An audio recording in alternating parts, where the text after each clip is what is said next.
everyone, welcome back to Sunny Life channel. Thank you so much guys for tuning in. Guys, we are talking about Ntando Duma.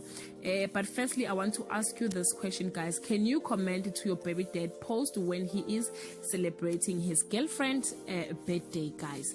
Ntando Duma and Junior De Roka have a very good co-parenting relationship, and Ntando always comment to her baby dad post, but this time she left people talking. Junior De Roka posted his girlfriend on her birthday with a very sweet message, guys. Happy birthday, Magasa. I wish you to understand how powerful and amazing you are. You've been such a great partner, and I hope you have an amazing day. As usual, Ntando commented, happy birthday to your queen.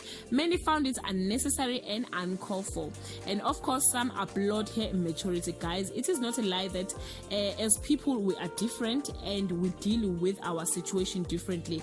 Actually, I don't see any problem with what Ntando did, but guys, you can leave your comment below and share your thought. Till we meet again, I love you so much, guys. Bye.